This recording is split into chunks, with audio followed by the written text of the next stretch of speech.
like a backstage pass to the world of fly fishing travel. This is Waypoints, the podcast of destination angling. News and events, helpful travel tips, destination profiles, great stories, and expert advice from some of the most seasoned and experienced names in fishing travel.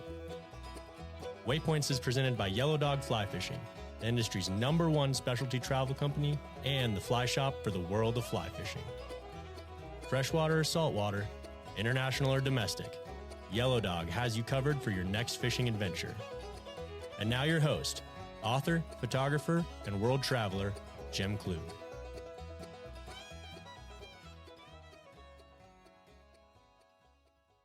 Welcome to Waypoints, the fly fishing podcast where we explore the destinations, stories, and people that define our sport. Today we're headed north to the wide open spaces, wild rivers, and prairie grasslands of Alberta. We're joined by a true pioneer of Canadian fly fishing and outfitting, Mr. Dave Brown. Dave has built a reputation as one of the most innovative and hardworking figures in the entire industry. And when it comes to his personal story and professional background, he is not your average outfitter. A former paratrooper in the Canadian Airborne Regiment and a decorated infantry leader, Dave has spent the past 3 decades creating what is now the largest outfitting operation of its kind in Western Canada, with additional cross-border operations in the Northern Rockies of the U.S. His name is synonymous with professionalism, wilderness adventure, and next-level customer service. Whether you're working with Dave and his guide team to chase big rainbows on dry flies, swinging streamers for browns on the rivers of Alberta, or hunting upland birds over pointing dogs. From the iconic Bow River to remote, off-the-grid freestone waters in the backcountry of the Canadian Rockies, Dave has built one of the most unique outfitting operations in the region, and his offerings and the quality of fishing rival anything you'll find in the vast world of freshwater fly fishing. What makes Alberta so special for anglers and why venture north for your next fly fishing trip? We'll dive into these questions and more on today's episode, and we'll talk with Dave about what it takes to run a cross-border outfitting empire that seamlessly blends fly fishing, wingshooting, and Western adventure. We'll be right back with Dave Brown of Dave Brown Outfitters, right after a quick word from our sponsor. Waypoints is sponsored by Patagonia. To bring their gear to life, Patagonia is motivated by relentless curiosity and a passion for the wild. They evaluate hundreds of materials, build dozens of prototypes, and spend seasons punishing them in the world's most extreme conditions. The work is the guide, and Patagonia never tires of exploring, learning, and improving. Be sure to check out Patagonia's new Swift Current waders, repatterned and redesigned for bulk reduction, reduced seam stress, increased maneuverability, and improved repairability. Made from recycled materials without intentionally added PFAS, Swift Current waders move better in and out of the water.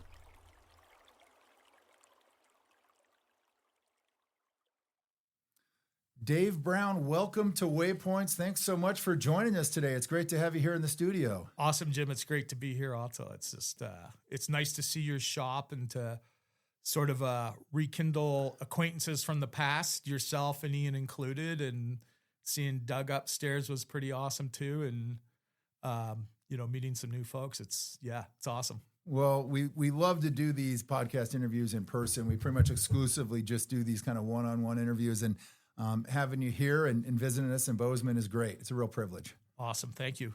Well, Dave, most fly fishing guides and outfitters start their life journey maybe working as a young kid in a fly shop, or maybe they cut their teeth as an apprentice guide doing half-day walk-wade trips.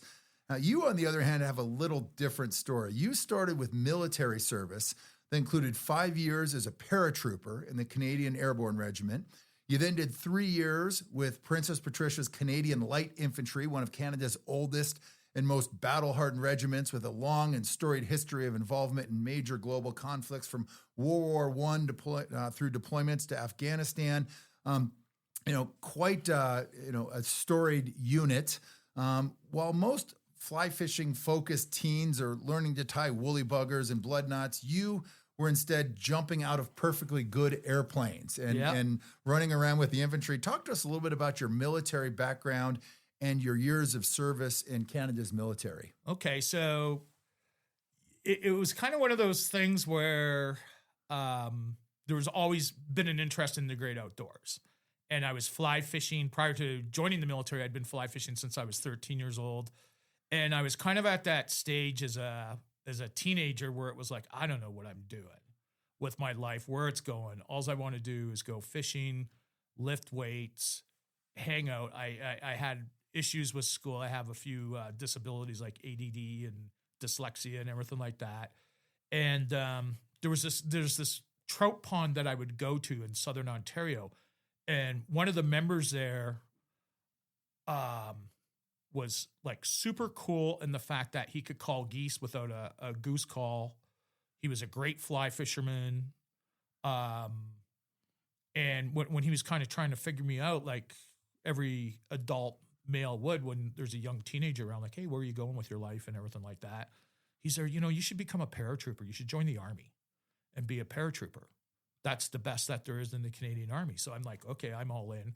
And of course, my parents were, yeah, we want you out of the house because you're a little on the crazy side. So off I went. And basically the recruiter, and I think it's quite common because I've talked to veterans, U.S. Army veterans that had the same line from the recruiter that, oh, do you like camping, hunting, and fishing?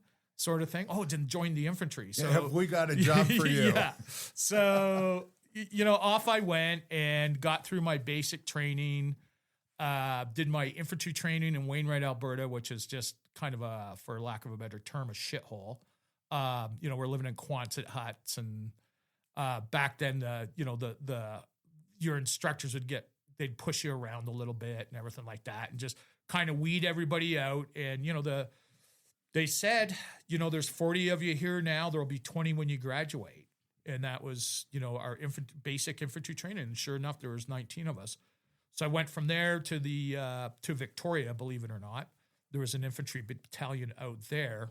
Then went to jump school, parachute school, got my Canadian Army jump wings, and then went to the Canadian Airborne Regiment, got through basically what they call their airborne indoctrination course, which is a selection course, and spent 5 years there, which was just a really cool experience because at the time that unit was brought in the best of the best in the Canadian military. So you had a lot of really good leaders to look up to, and your peers were just, equally as gung-ho as myself at that time, equally as fit. And when you're in that type of unit, you have to be ready to go within, like, we could be deployed within 24 hours anywhere around the world, sort of have gun will travel sort of thing. And it's kind of cool when even though it was in the midst of the Cold War, that was always in the back of your mind that, hey, we might be jumping into wherever to, fight the Soviets or something, or go to a little banana republic and deal with that. So it was good. It was intense. It was exactly what I needed. Eventually I did get promoted and sort of, had my goals. The military allowed me to set goals within my service. And I became, a squad leader in the Canadian Army. It's called a section commander. So all of a sudden, you're 22 years old and you have 10 guys working underneath you. Like, that's huge. That's a lot of responsibility. You're looking after those guys. The other thing that, looking back, it's like, okay, so we would be going to do a parachute drop while the guy flying the plane might be 30. The co-pilot might be 29. So it's all these young people that are all charged up, with all this equipment that's really badass. And it just brings this level of responsibility and commitment to the table, which has helped, I think, in my outfitting career, at first as a guide and then now as basically a veteran outfitter that's been doing a lot of really cool stuff. So, yeah. Stay with us. We'll be right back. Coming up this November 4th through the 9th, join Yellow Dog Fly Fishing for an experience unlike any other. One of a kind Belize Bluegrass Week at El Pescador Lodge. This incredible couples trip blends world-class saltwater fishing with nightly concerts featuring Grammy-winning bluegrass artists and top-tier pickers from across the U.S. We're talking serious talent, great flats fishing, and a private Caribbean venue. Guided fishing and non-angling activities during the day, and exceptional bluegrass music under the stars. A few spots remain open, and we'd love to have you there with us. For more information, give us a call, 406-585-8667, or email Matt at yellowdogflyfishing.com.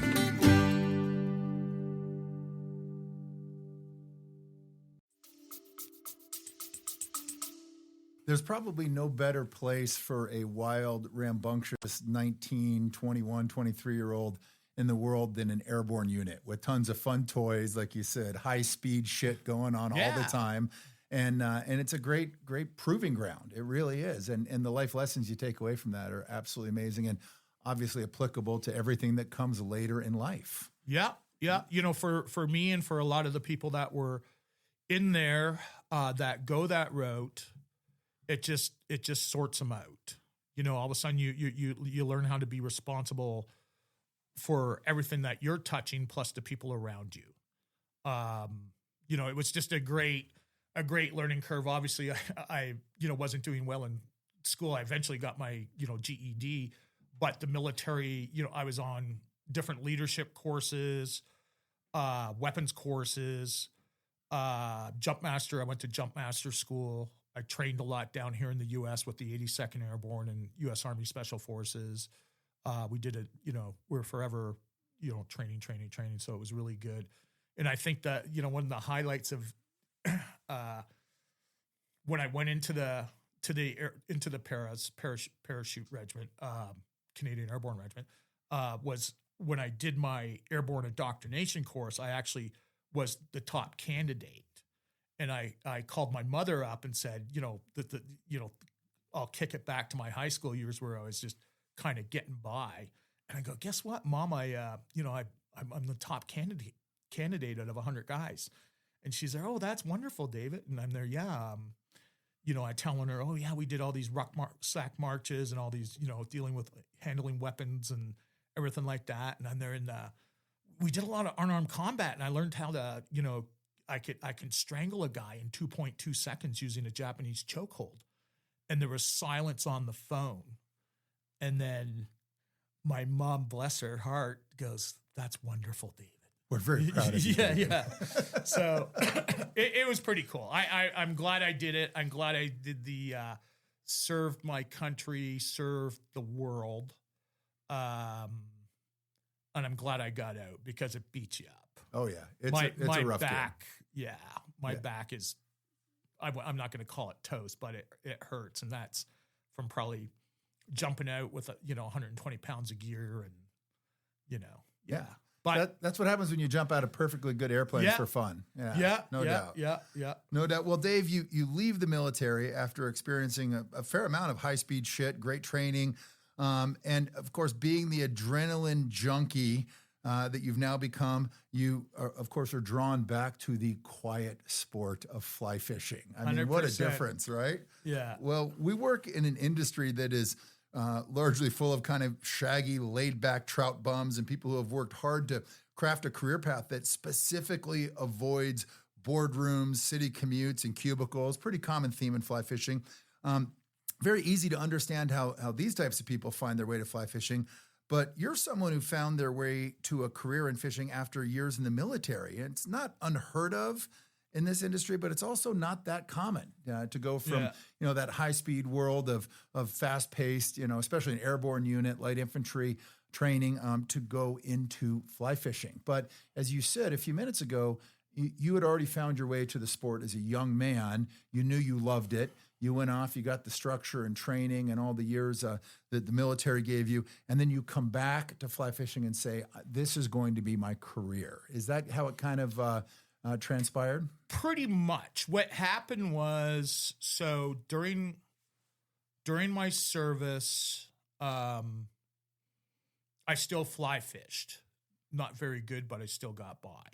And, you know, when I was in Victoria, I'd fish for sea run cutthroats right by the barracks.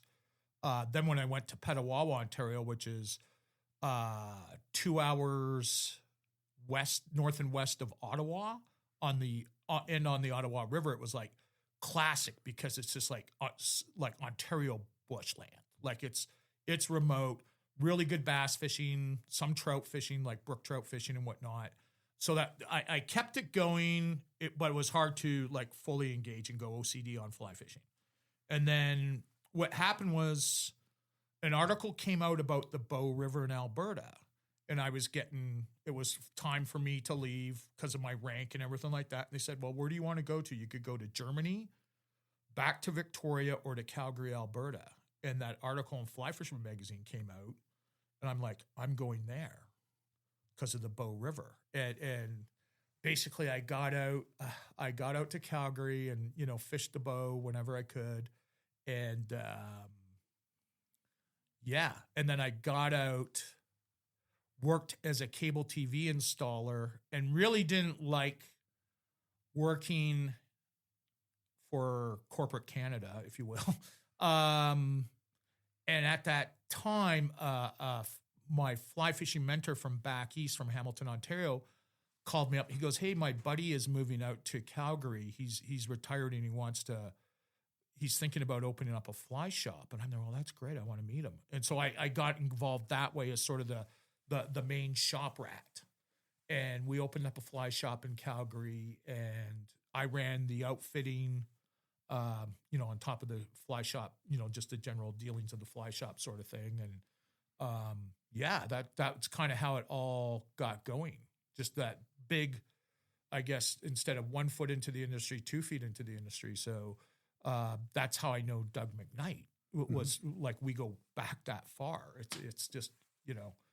So that happened, and then I started guiding in British Columbia also, running between the Bow River and the Elk River. So that was the sort of premise of that business on the guiding end of things. And then my partner and I had a falling out, which sometimes happens.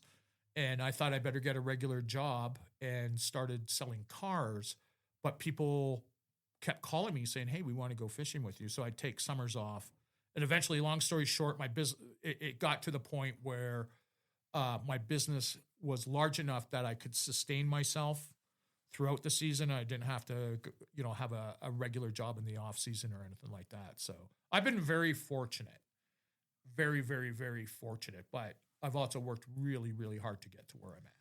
Well, Dave, are there any values, lessons from your military background that you think have contributed to the success of your outfitting business, or that still today, how you run your outfitting and guide business? 100%. And that's just no bullshit. Yeah. No drama. So I'm saying it like a Canadian drama instead of drama. Same with pasta, you know. It's just, I kind of, my takeaway from the military was, if you were to say something, you meant it. It's your character. It's like, okay, we're going to do this. And on the guide end, so with the client, it's like, hey, this is what we're going to do. And you just be straight up. There's no sugarcoating. It's just straight up. It's just like, hey, we're going to go fish over here. This is what's going to, you know, hopefully will happen. And you go out and you work hard. And the other thing that, you know, from the military, of course, is you always show up on time as a guide. You know, 15 minutes early. It's like there's a saying in every military, it's called hurry up and wait. So, you know, focused on that, right? Just sort of that regimental, okay, we're going to pick up at, you know, 8 a.m. You're there at 7:45. And then just being straight up with clients nonstop. And then with the guides, which is the most important thing from the outfitting business, because the guide is the one with the client that you have to entrust your clients with, is just knowing full well they need to know that you have their back 100%. It's just like they have to make decisions on their own, especially when you're talking up in Canada, where things are a little more remote. where they always have to have their safety and client safety in the back of their minds. So empowering people to do that, we're like, hey, it's just not do what Dave says. It's like, by the way, you have a say in this too, and empower people to make decisions, guides to make decisions. Yet always having that capability as the outfitter or as the leader to sort of, tweak that sort of thing. So it's straight up, brutally honest. If you have to give somebody a talking to, it's like, hey, here's the issue. We talked about it. It's water under the bridge, and everybody just moves on. So, and I see that because the reflection of that is, or the reward of that is longevity of a guide team. So I've got a guide that's been working with me now for 25 years. Now his son is working for me at 17 years old. I've known Jack since his sister Isabella was pushing him in a baby carriage. Okay. And that's really freaking cool. And now he's guiding for you. Yeah. That's where you go, okay, this is cool. This is really, it's all coming back. Obviously Quinn's there. Well, we got to get you, working with Dave and all that good stuff. And I helped Jack get a drift boat because, I work with Clackacraft. I'm on their pro staff. So it's just like, hey, I can get you, I'll flip you my boat at a really good price and I'll go get a new Clacka and I'll be set. And he's just stoked. And that's what you want. You want to energize everybody. You want to kind of keep a lid on some things. But overall it's just leadership, just being honest and, upfront, and as an outfitter, make sure, like you're paying your guides on time and everything like that. That's important, Well, you just said it though, leadership, and it is I think a key element of any successful business, whether it's in the outdoor world, whether it's in the fishing industry. The most successful businesses, you can often trace that back to consistency and leadership, and having that element that is directing things, and not micromanaging by any means, but directing, empowering, and leading. I mean, it is so absolutely crucial in the success of any business, and certainly in the outfitting world. 100%. It's crucial, and our team of guides extends from, Calgary, Alberta, Montana, and then all the way down to Patagonia, Arizona in the wintertime. Yeah. So we're dealing with a lot of personalities, and at the end of the day, both Lisa and myself, it's just like, hey, my wife Lisa, we look after these people that work for us. We pay them well, and at the same time, there has to be respect coming back. But good things come. It's just I guess where we're at is like, this is who we are. We're upfront people.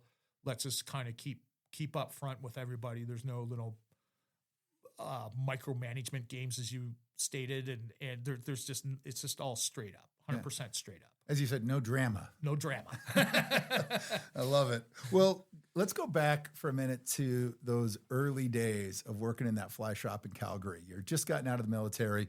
You're working in the shop. You're also running the outfitting business. Do you remember your earliest guide trips, some of your first clients, and what those experiences were like? I'm still apologizing. It's funny because when I was upstairs, I was talking to Doug about all that, how things used to work. So we'd be sitting around. This is hilarious. Here's a story for you. So we're sitting in the shop, and at the time, the Hardy JLH reel had come out. And we had a bunch of them, numbered ones. And we're getting all these calls because we did a mail order catalog, okay, old school, where you'd send out the catalog. There was no web pages. And we're getting all these calls from the U.S. They go, hey, do you have any numbered JLH reels? Yeah, so we're selling all these JLH reels, numbered JLH reels down to, here in the U.S. from Canada. And I said to a guy who'd called on the 800 number, I think he was from Washington or something like that. And I go, how'd you hear about us? And he goes, the internet. And I'm there like, the internet, what's that? Seriously.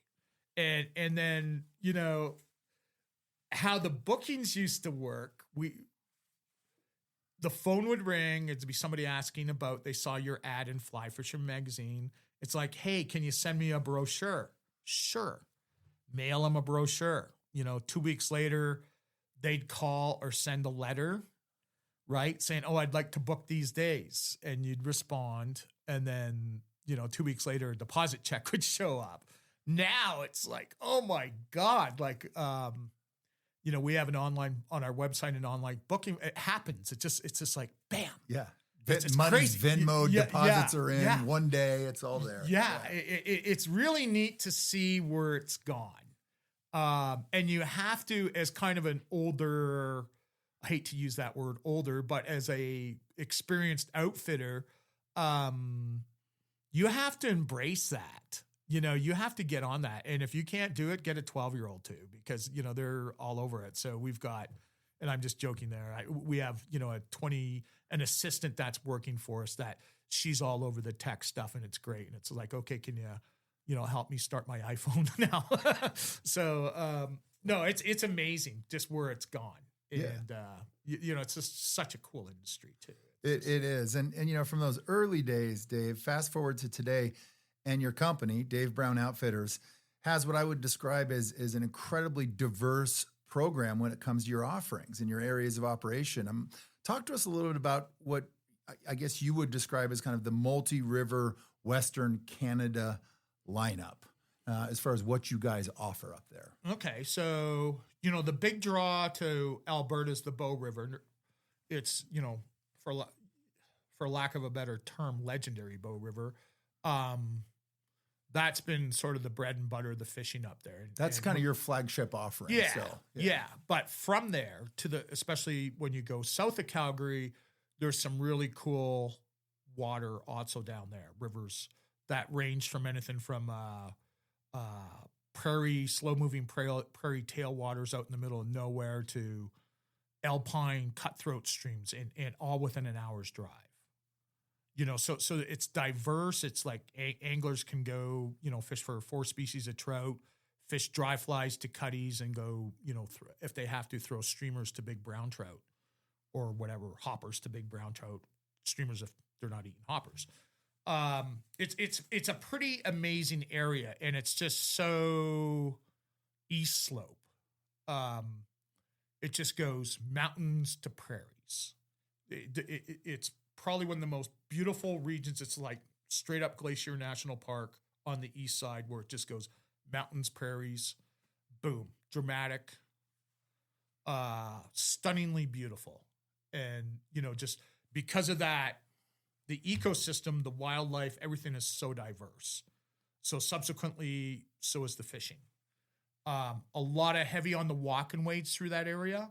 Certain times of the year or early in the season, some of the rivers are floatable.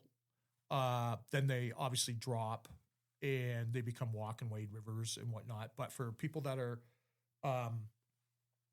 into doing walk and wades and sort of going after being able to just target different fly fishing situations, it's perfect. Yeah, and then tapping that onto some days on the Bow River, you can't really go wrong for a fishing trip. Well, I want to talk more specifically about the Bow River. And as we said, it's kind of one of your flagship offerings. The Bow has built a reputation as one of the best urban trout rivers in North America. What makes the Bow so unique in terms of its ecology, the species, and kind of the overall character of this fishery? That's a really good question. So what makes the Bow River so good is actually the city of Calgary, because the affluent from the city, it's obviously treated, goes in and fertilizes the river. Okay, so the best fishing on the Bow River. There's also a dam above the city that stabilizes the flow. So in essence, it's a tailwater. Well, it is a tailwater, not in essence. It is a tailwater. So the best fishing happens from Calgary, 50 miles downstream. So yeah, you've got great trout fishing right in the city, and we're talking like humongous brown trout. But you're in a city.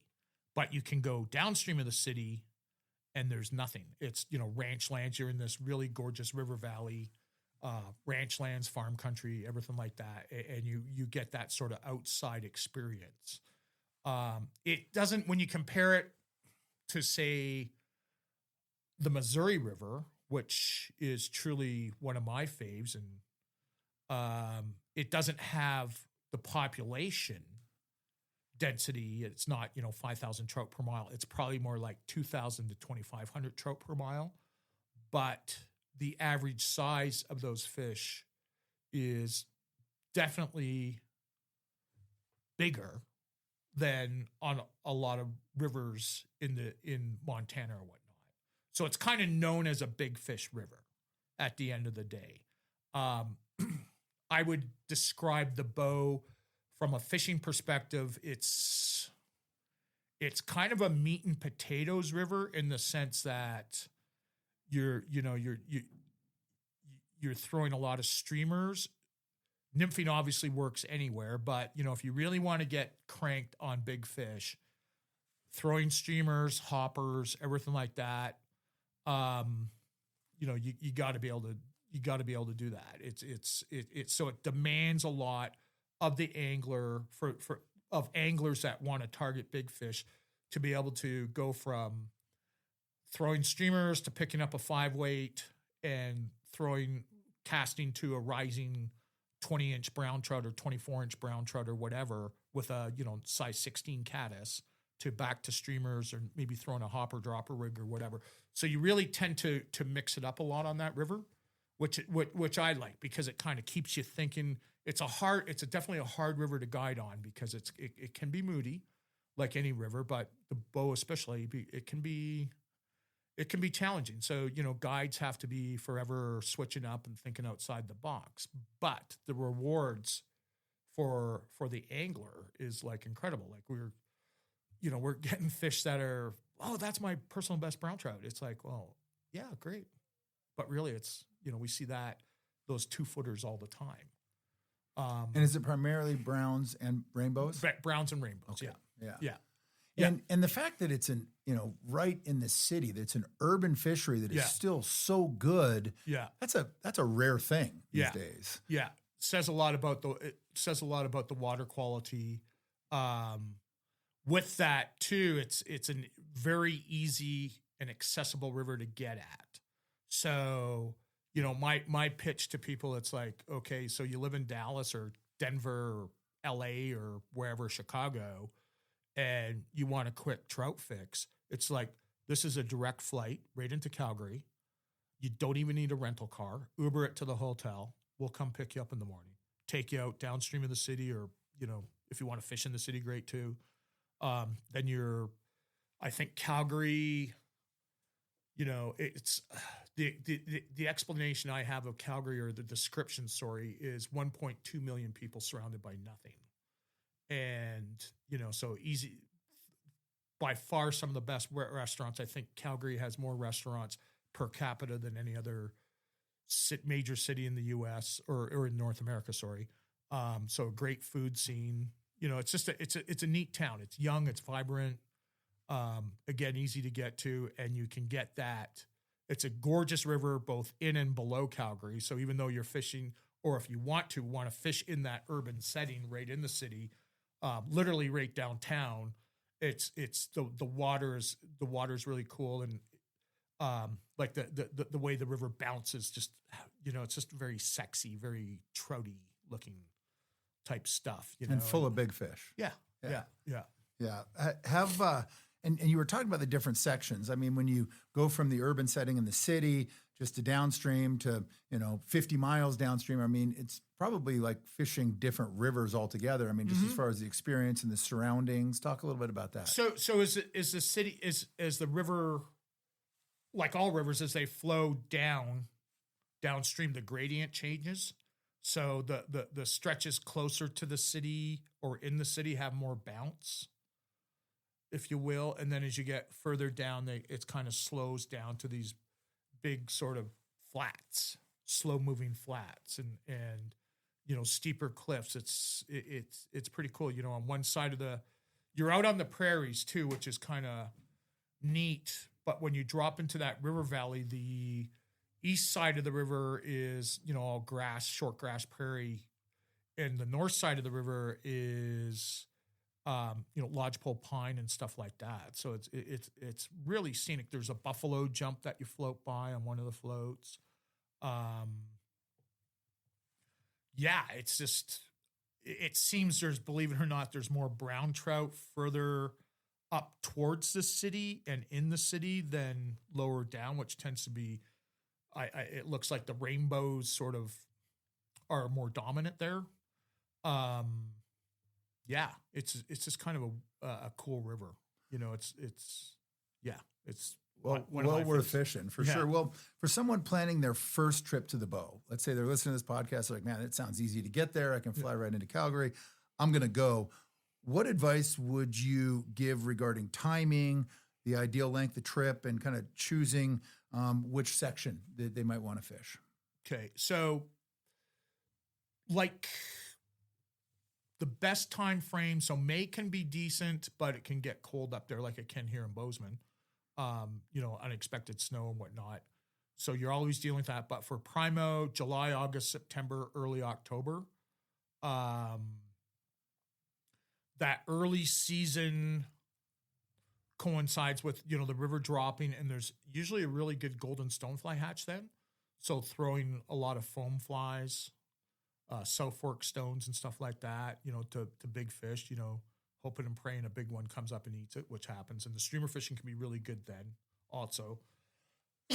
Then what people want to do is look at, once that sort of subsides and the river kind of shakes out, then you start getting into PMD and caddis season.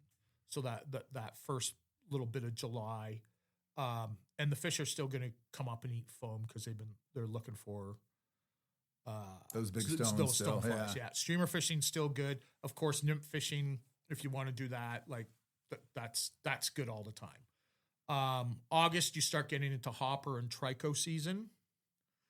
And then September, it's blue and olive and still hopper season. There's a few October caddis around too. So basically, it's also a little further north, so a little cooler temperature. I think from where I'm at, and so I'm basically in Cascade. So it's 5 hours up to Calgary. So from here, it would be 7. So we're 7 hours north of Bozeman.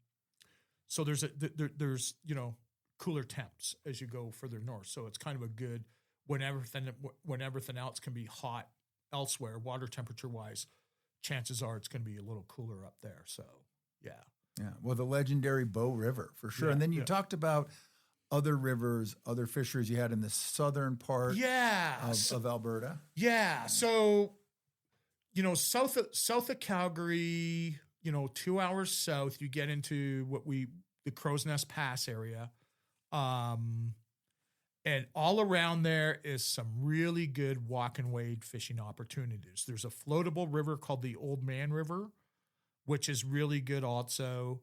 So, somebody coming up, if they just wanted to fish the Bow, you could fish the Bow for 5 days, but generally people are fishing it for 3. But we get a lot of people that want to fish the Bow, but they also want to get out and do a walk and wade in the mountains or whatever. And then it's like, hey, why don't you fish here for 5 days and, do 2 or 3 days down in southern Alberta.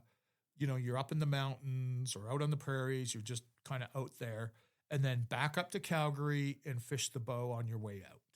And that goes over well. That's a lot of really cool fishing opportunities. And again, everything ranging from, little prairie tailwaters to, mountain freestones for, cutthroats and bull trout in them. So great diversity in your program. 100%. No doubt. Probably one of the most diverse fishing areas in the Rockies by far. And you've got a new program you're introducing this year, which is a lodge program that you've just announced. Tell us a little bit about that, the location, and what people can expect from that new offering. Okay, cool. Yeah. So we're leasing, what we're calling it is Waterton River House. So it's right obviously on the Waterton River. It's a 4-night, 3-day package. Maximum capacity is 6, so you're not going to be having dinner with 10 of your new best friends. It's kind of trying to keep it small and inclusive. So, full on lodge deal. Everything, all you really have to do is show up, and we've got, a chef on staff, great fishing right out the door, literally. And then the opportunity to fish all these diverse river systems that are in the area. So we're pretty stoked about that. That's been 3 years putting it together with the owner of the property, and he's there. Yeah, I'm there like, hey, let's do this like for 2026, and he's there. Yeah, okay, we're in. So we're pretty stoked about that, and I think the best way to approach that is, again, flying in and out of Calgary, driving down to the lodge, fishing there for the 3 days, and on the way out, fishing the Bow River for a couple. And you would get a really good Southern Alberta Bow River fly fishing experience for the client. And the nice thing about this new lodge with 6 people max for the foreseeable future, it's great for intact groups, families, fishing buddies that want to go up and kind of have their own base of operations, their own private experience. Yeah, 100%. It's just going to be super easy to manage, both on the guide staff. Of course, there's for I'm gonna be one of the guides, and then 2 of my other guides that work for me that know the area really well are going to be working with me down there too. And 2026, we're pretty stoked. We've got it slotted out on dates. Obviously, Tom is going to have the dates. So yeah, we hope to fill it up. So we're excited. Again, it's going to be a cool venue, small, as you pointed out, where it's, if it's an intact party, it's really easy to say, hey, why don't we go and start the day late or early based on real-time conditions, fish and come back, and we'll have either dinner late or early or whatever. You know what I mean? It's going to be very flexible. Yeah, set up to maximize the quality of fishing. 100%. No doubt. 100%. What's the seasonality look like for this new lodge program? Sorry? The seasonality as far as like when you're going to, the operational window, when do you start and finish? So it's going to start in 2026, so next year, next season, and we've got 4 4-night, 3-day slots that we've got a couple slots early in July and then again in August. And that's just going to allow us to work any bugs out, which I don't expect any, but it's a new operation. So. And what's the name of the lodge? We're calling it Waterton River House. Waterton River House with Dave Brown Outfitter. Sounds exciting. We're looking forward to offering it. Sounds very Canadian. Very Canadian. Yes, house. Properly Canadian. Yeah. Well, I know we're talking about trout fishing, so nothing super exotic or out of this world as far as gear and equipment, but we do get a lot of questions about just that, about what kind of gear and equipment people should bring if they're headed up to Alberta. If I'm coming up, what am I bringing with me as far as tackle, flies, gear, that kind of thing? So on our trips, all flies are provided. So that's, because every guide's going to look at your box and go, oh, that's not going to work here. Definitely a 5-weight, 9-foot 5-weight standard. If you're a streamer guy or gal, a 9-foot 7-weight with at least a 10-foot tip on it, high D tip, or a 6-weight. But I like the 7s. I like throwing 7s because you can just throw bigger stuff, and you can throw the heavier tips if need be. I've been fishing that SA 25-foot cold water line with the 25 high D tip and the floating running line. Love that. Waders, of course, the usual wading boots, obviously layered clothing is, just all the stuff that you would take to Montana you'd need to take up there. How we roll, if you don't want to bring rods, our guides have basically a small fly shop in their boat. So we've got rods for clients and everything like that. So bring your boots and waders. 100%, everything else could be provided if need be. If need be, yeah. But definitely, you can't go wrong with a 9-foot 5-weight, 9-foot 6-weight for the vast majority of the fishing. Well, you talked a few minutes ago about the bow specifically. Kind of bringing your A game if you're going after these bigger fish. But Who is the ideal guest for one of your trip packages, Dave? I mean, is it applicable for people who are new to trout fishing? Are you more focused on the hardcore angler? Who are these trips right for? Everyone that, it's fishing. So people, I think, would enjoy the area. Anglers would enjoy the area regardless of their skill set.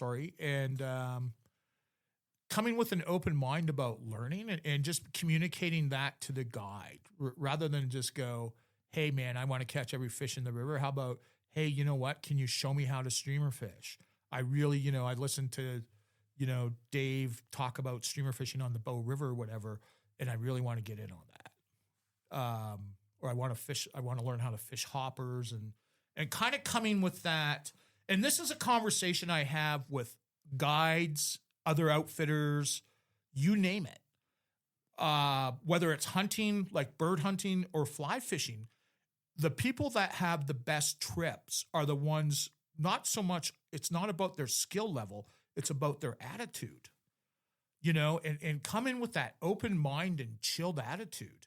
And because if you're going to go down a river and throw streamers, it's not going to happen every 5 minutes. There's days when it does, but you got to live it, right? And you got to get your head into that, hey, I'm going to fish streamers or I'm going to, hunt wild birds or whatever. You just have to chill and go with it and go with the day because Mother Nature has a very strong say in how our days go down. So that's ideally the perfect client comes with that attitude regardless of their skill level. Whether they're the, guy that's been fly fishing and can cast 100 feet with a 4-weight or somebody who is new to the game, just come in with a open, mindset of just, hey, let's just learn and because it's gonna work out. And the people with that approach have the best trips. They catch the biggest fish. It's funny. It's like Mother Nature's going, yeah, you're not a dick, so I'm going to reward you. But you over here, that's like, oh, it's slow, or it's, where's the birds or whatever. It's just like, I think that's a universal truth. Yeah. The people who are the most easygoing, laid back, enjoying the moment, being in the moment, appreciating where they are. Inevitably, that's the person that always has the best trip. The person that just wants it so bad, like the Tommy boy type mentality where you're just going to absolutely crush it and destroy, that doesn't often work out. And just having that great laid back attitude, that appreciation for where you are and that go with the flow mindset, it always works out. Yeah. And ask the guide, we always, on a couple's fishing trip, who catches the most fish? The wife, usually. And the reason being, and they'll tell their husbands, like I remember one of the first guide trips I did, it's like, it's a husband and wife. He's most men take the back of the boat. He's in the back, wife's up front, and she's just railing him. And this is up on the bow. And finally he goes, Dave, what am I doing wrong? And she turned to him and goes, you're not listening to Dave. That's what you're doing wrong. You're not listening. You're trying to do your own thing. You're not listening. I'm listening to Dave and I'm doing exactly what he's telling me. And look, she just threw it right at him. It was great. I love you didn't even have to answer the question. Yeah. Well, let me ask you, what do you think is the thing that surprises anglers the most, Dave, when they visit and fish Alberta for the first time? What do you think are the main takeaways for people in their first experience up there? Lack of pressure. Yeah. You have that international border. Brian and I were talking about that. It's kind of like this wall. It's Canada. It's, it's like, I'm not going to make it's Canada. It's not a big deal to get into Canada. Right. It's real. I was just up there. I wanted to see how all the crossings went on both entry into Canada and re-entry back into the U.S. And I'm kind of in a unique position just because of where I live and my, dual citizenship and everything like that. But, at the end of the day, Still the same. it's yeah. There's no issues getting in or getting into Canada or coming back into the U.S. Everybody's happy to see you up there. They're Canadians. They're proud. They're proud of their country. They're great people. They're Western Canadians, man. They're just happy to see you, and your new best friend, so to speak. So it's a neat area. It's every time I'm up there in that, whether it's on the Bow or down in the southern part of the province, I'm just like amazed, just so fortunate to see that views. It's just stunning. Well, So I want to circle back on something you talked about a few minutes ago with regard to your guide team. And as you've grown and expanded the business over the past 30 plus years, you have built a large and really successful guide team with a great overall reputation. That is not easy, and it doesn't just happen by accident. Talk to us a little bit about what you look for when it comes to the guides that you hire and that you bring into the Dave Brown family. So, team players, but individuals, I get every guide is an individual, an independent, and a free thinker, which is cool. What I'm not after is, what I don't like to see is a bunch of ego. And I tell my guides, it's like, look, I know you're great. We all know you're great.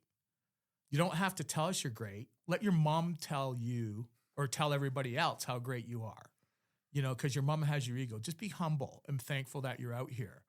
And the guides that get that stick with us. Because your mom is going to tell you that. I mean, she told you she was proud of you when you said you could choke someone out in 2.2 seconds. Your mom 100%. Knows you're great. Yeah. And moms will tell everybody how great their sons or daughters are that are out there guiding, So it's like, just be chill, be humble. Let your actions speak for yourself. Yeah. And just be personable. It's interesting when you read reviews. And so when I bring on new guides, I say, just go have a look at some of the reviews. And the fishing is the component. The fishing is the reason why people are there. It brings people outside. But really, it's the overall experience. And if you're a dick, you've destroyed their experience. And they're paying a lot of money for that experience. So, just chill, teach. So back to the reviews. We came up when we fished the Bow River. The fishing was okay. No, sorry, I'll reverse. The guide was great. The lunch was great. The working with Dave, Lisa, and Emma was awesome. Everything lunch was great. The guide was fantastic. We learned a lot. Had a great day. Fishing was a little tough, but I'll be back. Yeah, that speaks for itself. Yeah. And then, of course, there's the guys or the folks that catch monster trout. It's like, So the guide thing is like, again, we have a very diverse group, and ranging from, Canadians all the way down to where we operate in Arizona on the quail hunts. And my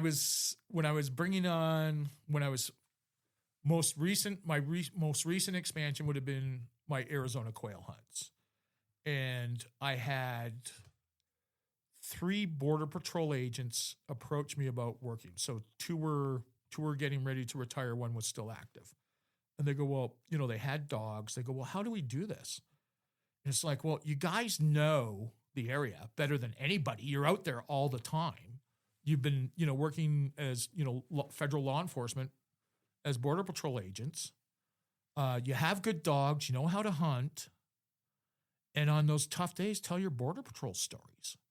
And it's just, clients are in awe of what happens down there, or what has happened on the southern border, with all the drugs coming across. And these guys have, they've been in the thick of everything. And it's, so taking that to fishing, where our fishing guides are, it's, okay, you know how to fish. And I'll go out and do a ride along for a couple of days with a new guide, just to show them, to have the talk and to see, help them out, like say, okay, I would have moved my boat over, here's how you hold your boat, and just kind of tell them my values or our core values of how we like things to operate. And most of them get it. Most of them really enjoy. And we don't have a set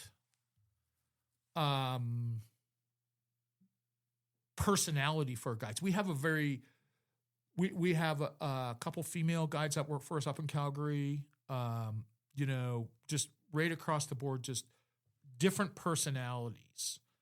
And I think that's important so that you can match that personality to that client. And I kind of get a handle on that more on the longer destination type trips where we're talking with the client back and forth. I can read into who would be, best suited personality wise based on that client's personality.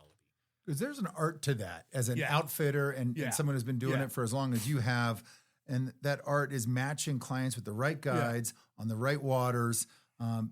That's not as easy as it sounds to do it consistently. What's your philosophies on that? And what have you learned over the years about the art of matching clients with the right guides and the right experiences?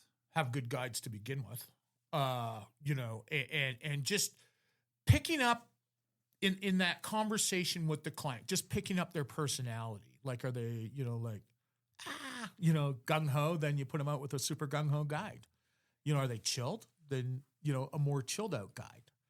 What are maybe they say, we've never fly fished before. Well, I've got Nancy who works for us. She doesn't do a lot of trips, but she's fishing all the time, and she's a retired high school principal. She's a retired educator. And she goes, I just want to guide women and children, and that's it, Dave, because I want to teach. So it's like perfect. And the clients go out, and they've never fly fished before, and they have a great day with Nancy. And she just kind of, gets, she knows how to teach. She knows how to instruct.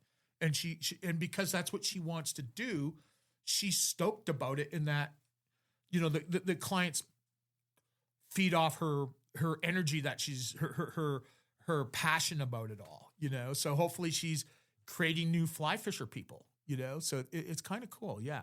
It's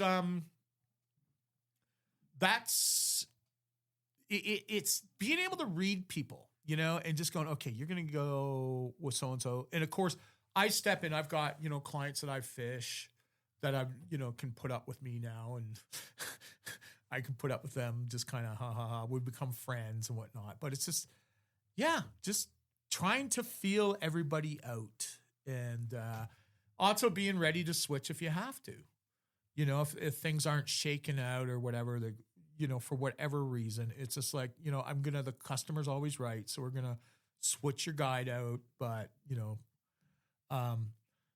but I think it all boils back down to the point of having guides that understand me, that feel secure. That's kind of a goofy way to put it.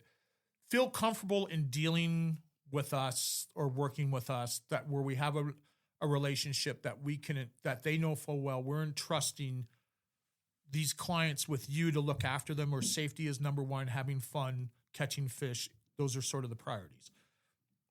But with them buying into that, they know well that, hey, we've got their back, and we're just we like working for Dave Brown Outfitters. We love it. And again, I've got a lot of guides, and I mentioned Quinn, who's been with me for 25 years, and his son now. We have a lot of that. Maybe not as long, but in duration, but 5-10 year guides who have been with us 5 to 10 years sort of thing. And new guides. That speaks volumes right there. Yeah, absolutely. Yeah. We're pretty proud of that. It's because that was my big takeaway going back to my military service. When I got out and did the cable TV thing, it was like, I'm going from an environment where everybody had your back. It was life or death. You looked out for the guy to the left of you, to the guy to the right of you, right? It was a bond, and there was no backstabbing. It was like you were you entrusted everybody around you. You trusted. You're a unit. Yeah. Yeah. You trusted with your life. Probably didn't find that in the cable TV world. No, it was a lot of backstabbing. And as my fly fishing career, developed, and especially when I got out on my own and Dave Brown Outfitters came about, it's like, okay, these are my core beliefs, and that's going to be forefront. Yeah. And 30 plus years later, it's still working. Still working. Still working. Go figure. Yeah. Well, along with your amazing Alberta programs, the diversity of fisheries and opportunities you have up there, you also, Dave, guide extensively here in Montana, primarily on the Missouri River. Talk to us about your Montana program and how you incorporate those offerings into your overall outfitting business, seasonality, diversity, that kind of thing. Okay, yeah, that's so I would be driving up from Patagonia, Arizona, which is not the fly fishing mecca of the United States, to Alberta and British Columbia. And I thought, I'm going up early. I'm hanging out in Montana on the Missouri River. I absolutely love the Missouri River. I think everybody does. And it's just like, I should get my guide's license. So I got my guide's license, and I, help other outfitters out and whatnot. And I was doing that. So sort of, fishing with some good, hey, you come on down and fish with me, or come on up and fish with me on the Missouri before my season gets going in Canada, sort of thing. How many years ago did you start kind of guiding on the Missouri? 17 years. Gotcha. Yeah. Yeah. And mostly just for June, that early season when everything else is, how it's like the guide rendezvous up there, where you have guides from Missoula and Bozeman and Livingston. Everybody's there because it's the only thing fishing. Yeah. I was like the token Canadian, right? It's like, oh yeah, I'm here. and it's a tribal world up there on the Missouri and Craig. And there's different factions and there's, different animosities, but like being the token Canadian, who doesn't love the Canadian that shows up, right? You get along with everybody. Yeah, for most part, everybody, I get along with everybody. So anyway, we'll fast forward to COVID and my Montana business part. So up there we have a LLC, so I'm not a licensed Montana outfitter. I'm just a guide. But I have my business partner, Lindsay Channel, is the recording or licensed outfitter for Channel and Brown Outfitting Company. And what happened was his father-in-law was getting out of the hunting game and had a whole bunch of NCHU days. And Lindsay called me up and he goes, hey, my father-in-law is, selling off his NCHU days. I'm going to buy his big game days. Do you want to buy his bird? Pardon me, his bird guide days or game bird days. And here in Montana. Sure. Yeah. So it's like, sure. And it was actually so we formed this LLC so we can operate, as Channel and Brown Outfitting, and I can bring trips in to Montana onto the Missouri River and do these guided bird hunts. So that's how it all works. So yeah, it's good. And what's been really neat on both fronts, on both the fishing and the wing shooting. So where I'm at in Montana on the bird hunting is Saco, so just east of Malta, okay? And straight north of Malta, 2 hours north, is my Canadian bird in Saskatchewan, or Saskatchewan, is my Canadian bird hunting, my Saskatchewan, what I call bird camp, right? So we have clients that are going back and forth. They'll start in Saskatchewan and drop down to Montana, hunt there. And we're seeing that on the fishing a little bit. We're getting people that are fishing the Missouri and then go up to the Bow,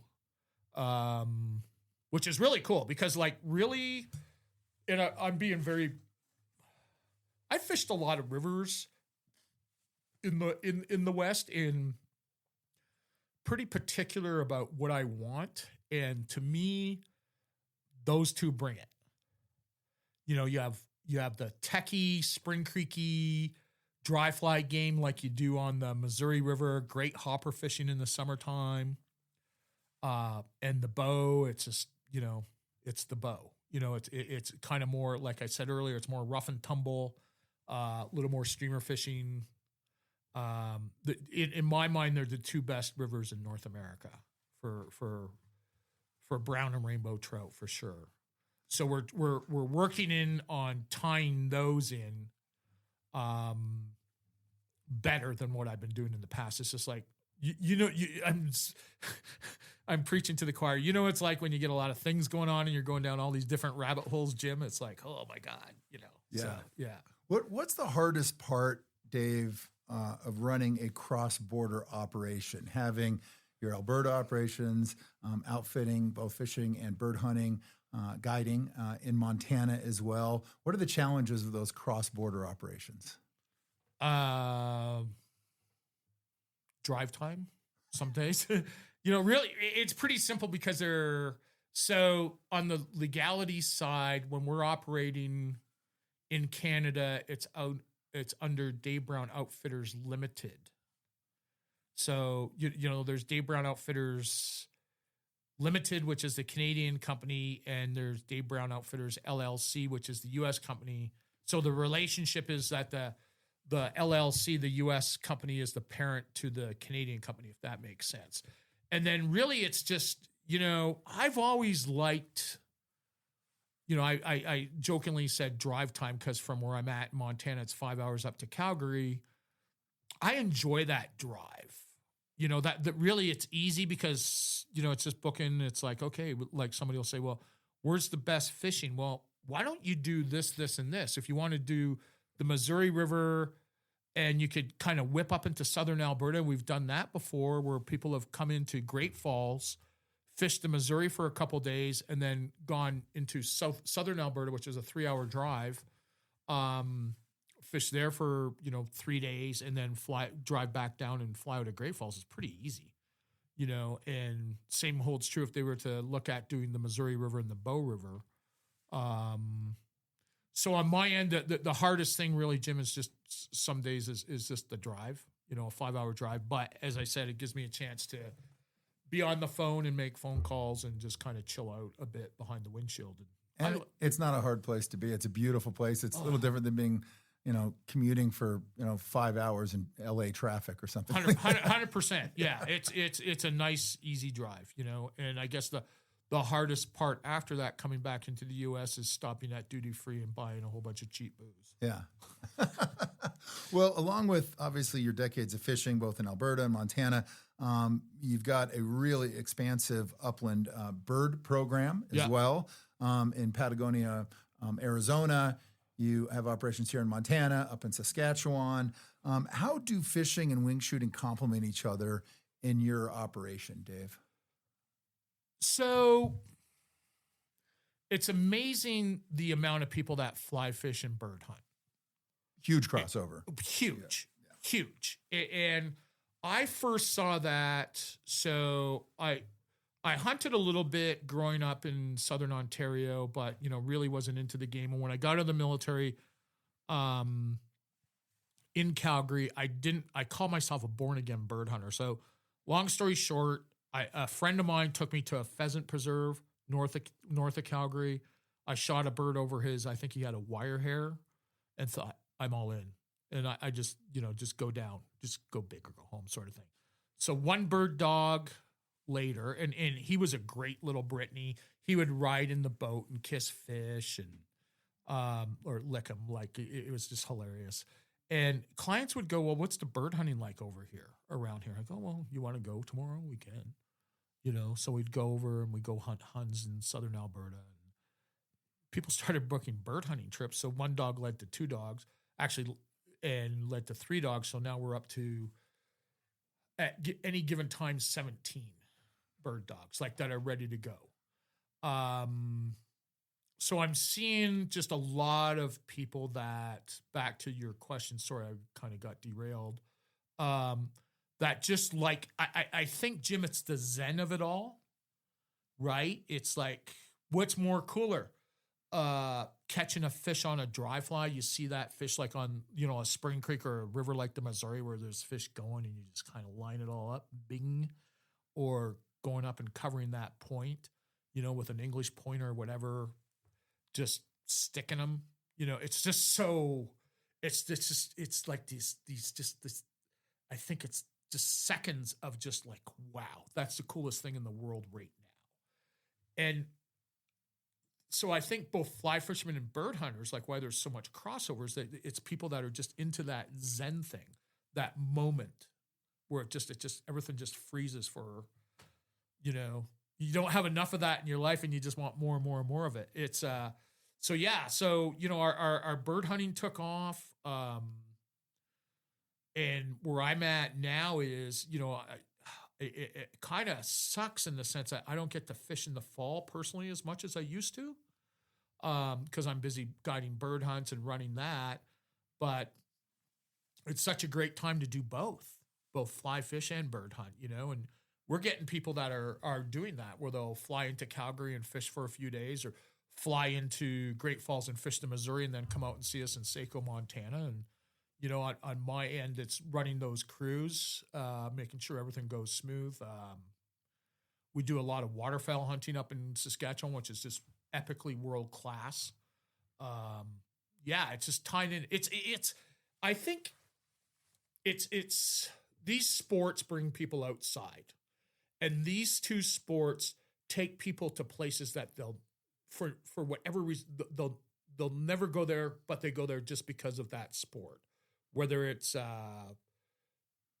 Cascade, Montana, or Ennis, Montana, or Saco, Montana, or Cabri, Saskatchewan, or Patagonia, Arizona, you're going to these places that you're thinking, well, why would I want to go out in the prairies? It's just like, well, here's a good reason to go bird hunting, because the bird hunting's awesome. And by the way, the scenery's freaking, once you wrap your head around the massive expanse of it all and dive deep into the history of these areas, like what native Indian tribes were in the area, and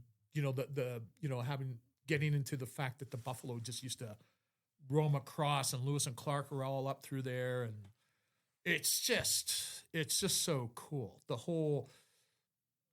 old, so I think it's people that like the steak, but they love the sizzle also, that just are going to these like little towns to go fishing or bird hunting or whatever. Like, it's not a 5-star resort or whatever.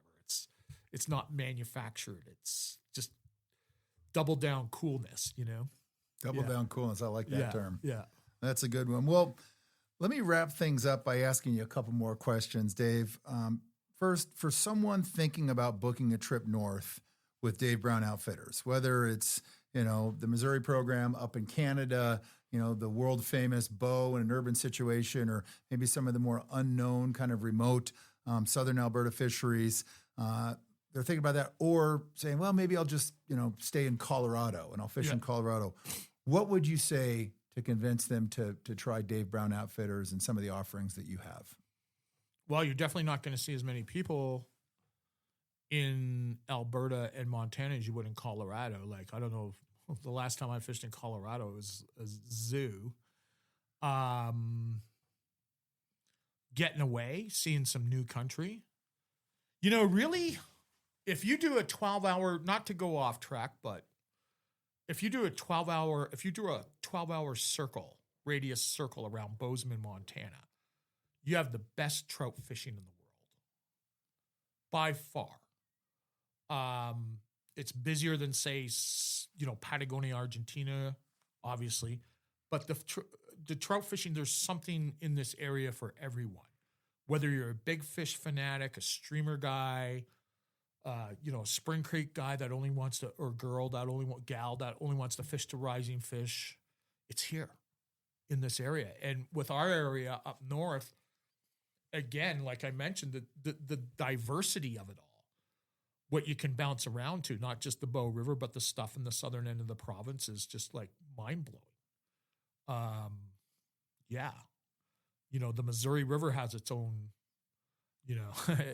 as you know, it's pretty epic for that techie type dry fly fishing that people really like. So there's just a lot of really cool places to go, and I think that's one of the coolest.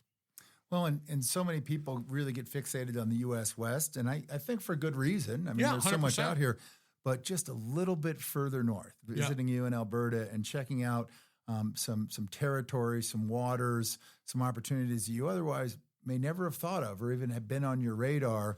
Hopefully after listening to this episode, Dave, people are like, I might want to check that out. That sounds pretty cool. Well, you guys do a really good, Yellow Dog Fly Fishing does a really good job in marketing us. So a lot of stuff is, about our company and our offerings are on your website. And we encourage those folks to, reach out to Tom. Yeah. He's our Canadian program director. Yeah. And he's been up there. He's vetted us. Brian's been up there, vetted us, so it's, we're legit, we're the real deal. No doubt. You are definitely the real deal. We're proud to, wave the Yellow Dog flag when we're up there. And all of our guides, I'm going to have to hit you up for a bunch of hats because all of our guides want them. So you're in the right place. We can do that. Brother. Yeah. Well, I got one last question for you, Dave, and you could think about this for a second, but it's simple. What is the best advice you ever received about fishing or life or both? Thinking even back to your days coming out of the military or maybe as a unruly wild teenager, what's the best life advice you've ever received that still sticks with you to today? So as a young outfitter, there's the Canadian outfitter. I was down in Patagonia, Arizona, and I think at the time I was 37. So my business was such that I could take the winters off and whatnot, and I'd go down to Arizona and bird hunt. That's eventually how I met my wife, Lisa. And I remember being with these older dudes, and they're talking away, and they're all retired, and they're, down snowbirding it, going bird hunting and whatnot, and they're, like questioning my move of like, and they go, you know what, do it when you can. Because you never know what's going to come at you. Best advice ever. And I looked at it and go, rather than go, oh, geez, I should have been a lawyer or doctor or whatever and listen to my mother. It's just like, live it now. Be like a dog. Live now. Live in the moment. Right? Because you never know what's going to happen. So that was kind of looking back at that. And I learned, I look at my dogs and I kind of looked at that after those guys said, like, hey, you're doing everything you want now. You're young. You're healthy. You're obviously doing okay that you can afford this. Great. Good for you. Rather than what more do you want? Yeah. And I get guys, fishing clients and hunting clients. Oh, I wish I could do more of this. And it's like, well, why don't you? Or we're not going to book until next year because this year, the conditions aren't not great. Well, how do you know the conditions aren't going to be great next year? How do you know you're not going to be dead next year? How do you know you're not going to break your leg? Right? So it's like, and then I look at my dogs and you can learn so much from dogs. Dogs live in the moment. They're not worried about their 401ks. They're now. They're in the present at all times. And it's just like, be like a dog because we love dogs. So be like that. Just do it. Right? Just do it. Just you want to go fishing? Go fishing. You want to go bird hunting? Go bird hunting. Like you have to pay your dues. Nothing's ever going to be perfect. Again, we're up against Mother Nature. There's no such thing as perfect conditions. The wind might be blowing. The water flow might be the perfect flows on whatever creek or river you're going to go to, but it could be blowing all day and you got to make the best of it. And that's part of it. That's part of the adventure. So I would just, best advice, do it now and don't look back. I love it. Yeah. Yeah. Good advice for everybody. Thank you, sir. Yeah. Well, Dave, this has been great. I so appreciate your time. Thanks for joining us. Great stories. Awesome. Thank you. And a phenomenal career. Congratulations on what you've built up. I'm totally blessed. I've got a great wife that helps me out. I'm blessed to have all the people that work with me are just 100%. It's just, to work with guys like, you guys, Yellow Dog, and it's fantastic. It's been a great journey, and I'm looking forward to more of it. So well, we appreciate the relationship, and thanks again for the time. Awesome. Thank you, Jim. Well, that is it for this episode of Waypoints. For more information or for help in booking a trip package with Dave Brown Outfitters, feel free to reach out to Yellow Dog Fly Fishing or visit our Dave Brown page at yellowdogflyfishing.com.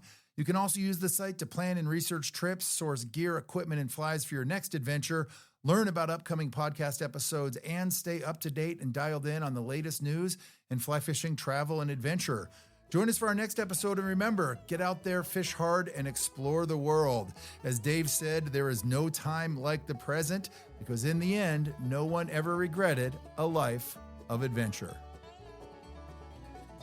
This has been another episode of Waypoints, the podcast of fly fishing travel and adventure angling. Waypoints is produced by Brian Gregson and written by Jim Klug. Music is written and provided by bluegrass legend Woody Platt. Audio engineered by Sean McCormick.